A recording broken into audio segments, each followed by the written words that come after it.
This is the most important part. This is right after she was saying, we are run by ABC News. You should trust us, not Joe Rogan, who believes in dragons. So she by saying we should trust them because they're double checked by ABC News, and then making the stupidest statement.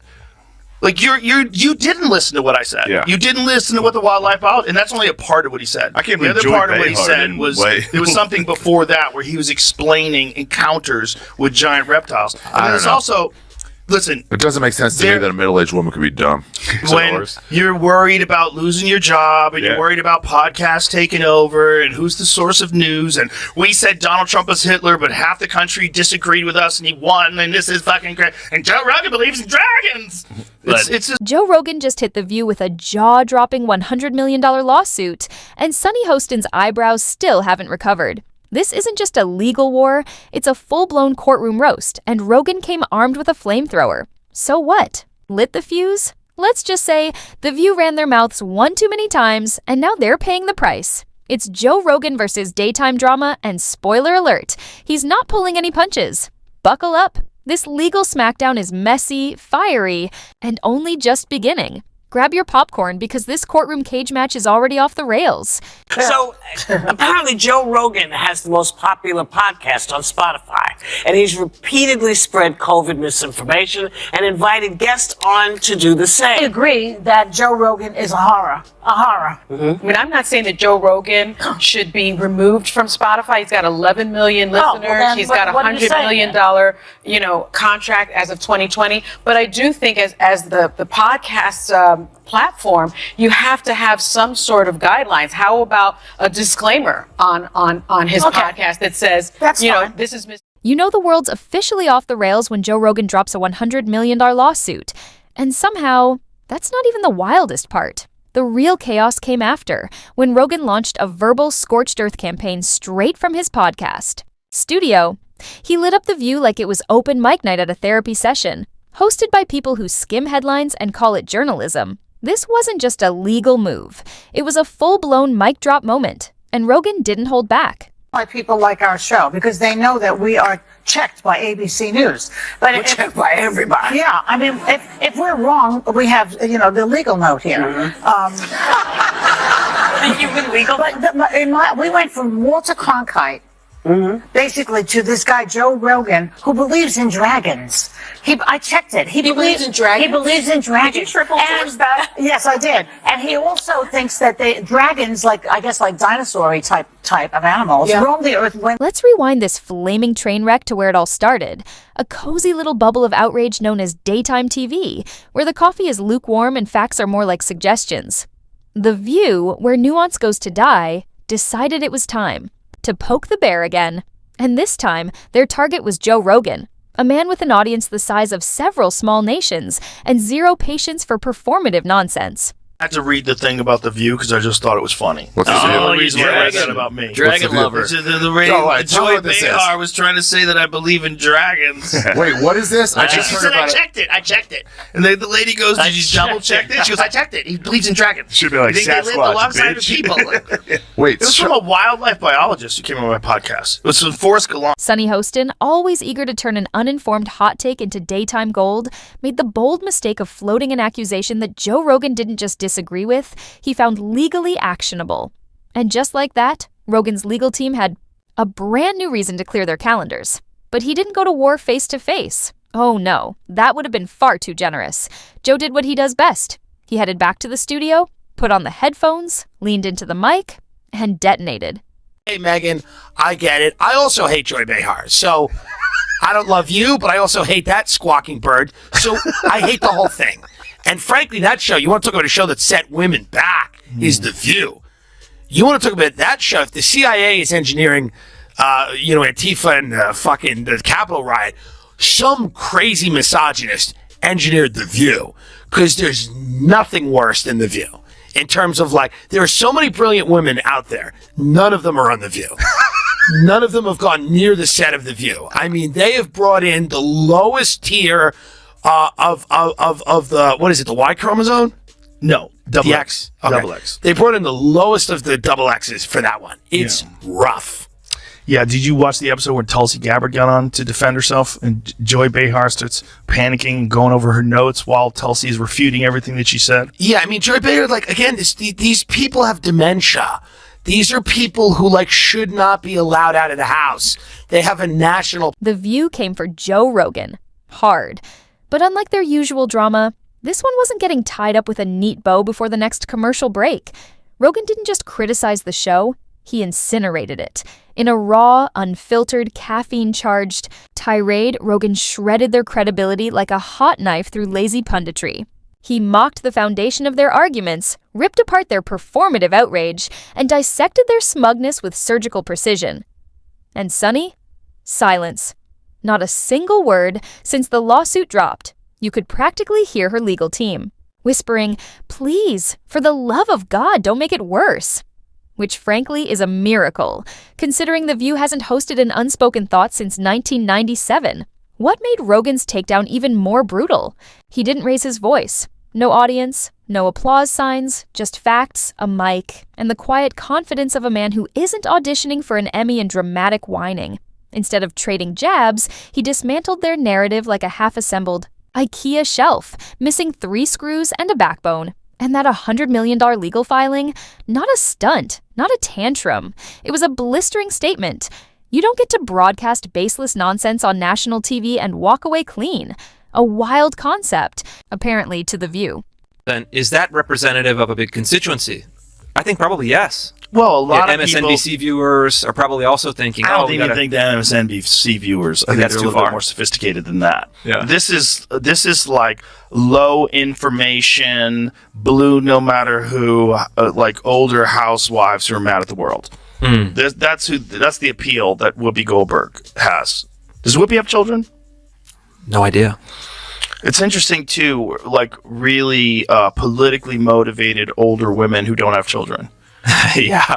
They're very specific. Like you can kind of guess the way. Rogan's legal team came in swinging, like a UFC combo, precise, strategic, and absolutely brutal. They weren't calling the comments off-color or poorly phrased. No, they labeled them for what they were, defamatory, period. Those kind of reckless talk that tanks reputations, scares off partnerships, and turns public perception into a full-blown circus. Sure, Rogan's no stranger to controversy, but this wasn't just opinion versus opinion. This was a line crossed. And when Rogan thinks you've crossed that line, he doesn't just call you out, he builds a digital flamethrower and live streams your professional funeral. The View never saw it coming. One minute they're tossing out recycled hot takes, and the next, they're the centerpiece of Rogan's global roast. He didn't just clap back. He built an arena, sold tickets, and turned their segment into a viral case study in what not to say when your target has a legal team that could outbudget a small country. And of course, the internet did what it does best. Fan. The flames. Twitter became a battlefield of Rogan memes, with Sunny Hostin trending right under how to get sued in 5 words or less. Reddit threads exploded. YouTube creators shattered view counts faster than The View hits the outrage button whenever someone breathes near a conservative thought. Then came the silence. No rebuttal, no clarification, just the hollow, deafening quiet of a PR department in full-blown panic mode. Audience is not really their audience. Their audience is a group of people they bring in to watch television shows. You know, I don't know if you've ever seen audiences before for TV shows, but a lot of them are paid. They're paid to be there. So, because they have to guarantee that there's going to be people there. So there's services that you hire. And when the show gets really, really popular, you know, like Letterman or something like that, obviously it has its own fan base. Right. Those people will try to get tickets before anybody else does. And in that case, they probably don't need to use a service anymore. They just get actual fans. But arguably, like, the fans, the real fans of The View that are like, oh, these ladies are on point. Most of those people can't leave the house. Like, they're probably... Right. Sunny Hostin, known for her unshakable confidence and no-holds-barred commentary, went quiet like a toddler caught raiding the cookie jar. It was like watching a peacock forget how to strut. And that silence, it only poured gasoline on Rogan's rhetorical bonfire. With every new podcast episode, every offhand remark, Rogan was tossing another log onto the smoldering wreckage of The View's credibility, the beauty, He didn't need to exaggerate. He simply pointed, commented, and connected the dots. And in doing so, he didn't just protect his reputation. He reminded millions why they trust his unscripted chaos over anything coming from the scripted soapbox of daytime TV. The irony is almost poetic. A panel of TV personalities who've built their brand on calling everyone else out suddenly went radio silent when the spotlight turned on them. Turns out, when the defamation shoe lands on the other foot, it pinches. Hard. But this lawsuit didn't just rattle the View's set. It cracked open a bigger debate. Where's the line between critique and defamation? When does commentary turn into slander? And maybe most importantly, why does The View keep confusing moral superiority with legal immunity? For Rogan, the answer is crystal clear. You don't get to invent reality and parade it as fact. Especially not about someone whose reach and influence stretch far beyond your curated echo chamber. Then came the silence. And not just any silence. The View's signature, performative, camera-ready outrage vanished like it had entered witness protection. Sunny Hostin, who's never met a controversy she didn't want to monologue through, suddenly discovered the power of saying nothing. No fiery clapback, no legally worded rebuttal, no feminist fury monologue masquerading as a defense. Just crickets. It was like watching a fire alarm grow legs and sprint the other direction, while the house burned down in the background. Rogan here. Did you see Joe Rogan, who believes in dragons, I guess? According to Joy Behar, he changed his X profile. Did you see this? That. I did see that. It now just simply says dragon believer. He had talked about dragons on the show. It's, the thing of it is, you take anything out of context and you can make fun of it and mock it. And so, let's do that. It goes without saying, Joe Rogan, how many times more intelligent do you think Joe Rogan is than Joy Behar? What Infinite. multiple? Infinite. 6 times, 8 times, 12 times, 30. It's like a math problem you can't solve. You could fit 35 of Joy Behar's brains into Joe Rogan's cranium and he would lose IQ points. But people believe.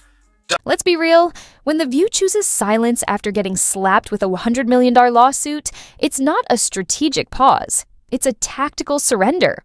They've gone full mime, while Joe Rogan's out here screaming through a megaphone, soaked in gasoline. It's like they showed up to a duel with a butter knife, only to realize their opponent already dug them a shallow grave labeled oops. And that silence, it's not helping. If anything, it's made Rogan's takedown go even more nuclear. Every day they don't respond, his words echo louder. Podcast clips get replayed, remixed into memes, and circulated like leaked Drake tracks. Rogan could have dropped his takedown as a Netflix special, and it'd already be top 10 globally. Meanwhile, Sunny Hostin, usually first in line with a 3-paragraph lecture and a condescending glare, has apparently been duct-taped by ABC's legal team and locked in a room with nothing but Oprah reruns and a white noise machine. Because when a lawsuit that big hits the table, you don't argue. You lawyer up and pray the Wi-Fi cuts out before the clips go viral. And as Rogan's criticism spreads like a gender reveal wildfire in Southern California, The View's brand begins to crack under the weight of its own irrelevance. People are waking up to the fact that the show's formula isn't thought leadership. It's a live-action Twitter fight moderated by your aunt who collects crystals and thinks Mercury is always in retrograde. In fairness, though, I mean, The View has to be, if you average out The View hosts, among the dumbest people on television. And it's like they say the thing that people are thinking, but they say it very directly, so they expose whatever truth. But I don't think some of them are dumb. You don't think so? No, I don't think Sunny Hostin's You think it's dumb. deliberate? I think she's ideologically driven, and they have blinders on, for sure. I don't think Sunny's dumb. But Whoopi is certainly not the brightest person. And what she just said just doesn't make any sense. It's just like so silly to say. It's not a well thought out. It's like if you had an idea for a premise and it was totally baked and half baked and you went on stage with it and it's nothing. All right, let's talk scale, because in this battle, it's everything. Joe Rogan's podcast doesn't just reach people, it colonizes their brains. With over 11 million listeners per episode, this isn't a podcast. It's a digital superpower. By comparison, The View is basically yelling into a mall food court, hoping someone besides the janitor is paying attention. It's like comparing a SpaceX launch to a science fair volcano powered by baking soda and disappointment. Legacy media, wheezing, along in its final act, is personified perfectly by The View. It runs on outdated sound bites, canned applause, and attention spans that expire faster than a Snapchat story. They're still operating like it's 2006, back when you could say something ridiculous on TV and no one would Google check you mid-sentence. Meanwhile, Rogan is hosting multi-hour intellectual cage matches with everyone from neuroscientists to conspiracy theorists, and somehow still making more coherent points than the entire marble table panel combined. This lawsuit? It's not just about defamation or damaged reputations. It's a cultural chest thump, a public flag planting in the forehead of mainstream media. It's Joe Rogan standing over the crumbling empire of entertainment TV saying, "Your time is up, and I brought receipts." And not just receipts, a 3-hour breakdown with timestamps, quotes, and guest commentary, because today's audience doesn't want condensed outrage from hosts who look like they're auditioning for Mean Girls Brunch Edition. They want depth, nuance, and something that actually feels real. Or at the very least, entertainment that doesn't feel like a group therapy session hosted by your mom's Facebook friends. Show, but it's fun to watch. It's just fun to watch them. It's good entertainment. Yeah. Undoubtedly. Well, they're just, it's interesting because I think Sunny's very intelligent, but she's ideologically captured. Right. That's what it is. I think the other ones, there's a couple of the other ones, don't have to name any names, are just very dull-minded. But I think Sunny's not one of them. I think she's smart but captured. Sure, I think she came into it with an agenda. Of course. They do everything with an agenda. Yeah. This whole debacle, it's way more than a lawsuit. It's a cultural high five to everyone who's ever rolled their eyes at The View, pretending it speaks for all women, all liberals, or anyone who's read a full book without skipping the hard chapters. Rogan didn't just clap back. He filed a formal dissertation, dropped a podcast rebuttal, and then sat back as The View folded faster than lawn chairs in a Category 5 hurricane. And the most delicious part? The View can't even spin it. No, let's learn and grow segment. No teary-eyed Sunny under soft lighting, just pure, awkward silence, the kind that screams, "We stepped in something and now we're too scared to move." Meanwhile, Rogan's out here canceling dinosaurs with a Wi-Fi signal, sipping mushroom tea, interviewing someone who lived in a cave for 3 years, and dropping legal grenades between episodes. He's doing culture war jujitsu while The View struggles to remember how the remote works. This isn't a fair fight. It's evolution in real time. The scales have tipped. The audience has spoken. And unless The View plans to rebrand as The Apology, this might end up being their most watched segment. That never even aired. Let's not pretend this is a level playing field. Rogan's podcast is a global juggernaut. The View? It's basically a televised group chat where logic goes to take a nap. Putting them in the same league is like comparing a Tesla to a tricycle with a wobbly wheel and one pedal missing. This is the show that people love to hate. Yes, that's true. They get so much hate watching and hate watching viral clips of them saying ridiculous things. I mean, it is a rabies-infested henhouse. And Rogan's podcast army didn't just back him, they weaponized the internet in his favor. Comments, clips, montages, digital justice served fast and furious. Sure, The View might own a morning time slot, but Rogan owns the algorithm. What made this even more brutal? He never once faced them directly. No interviews on their set, no sitting across the table. He didn't even grant them the dignity of a live confrontation. He tore them down from a distance, like a sniper armed with a podcast mic. At the end of the day, this isn't just about Sunny Hostin saying something dumb. That's a Tuesday move. This is about accountability. So, what's next? The lawsuit will run its course. Maybe there's a settlement. Maybe it drags into a courtroom showdown, complete with dramatic music and some poor potted plants. But one thing's crystal clear. Rogan already won the culture war. He didn't just sue. They got publicly embarrassed. Not with noise and bluster, but with precision. Not with drama, but with undeniable logic wrapped in a tank top and dripping with sarcasm. And in doing so, he reminded every media mouthpiece with a camera and a caffeine addiction that words have weight. And some words, they cost $100 million. Do you have any trans women on it? Great point. It has a lot of women that look trans, but none of them. It has a lot of second and third takes. After a drink, you go, huh? But it doesn't have a ton of. But hey, maybe Sunny still has a shot at a comeback. Maybe next week she'll kick off the show with a fiery new hot take about astrophysics or why gravity is actually a right-wing conspiracy. Who knows? The View thrives on reinvention. Until then, she might want to read the fine print on her next monologue, especially the part where the legal team quietly suggests maybe don't poke the bear wielding a golden microphone and a Spotify contract. And Joe? He'll keep doing what he does best. Talking, questioning, laughing, and every now and then, vaporizing opponents with the intellectual equivalent of a verbal orbital strike. All from his podcast chair. No cue cards, no filter.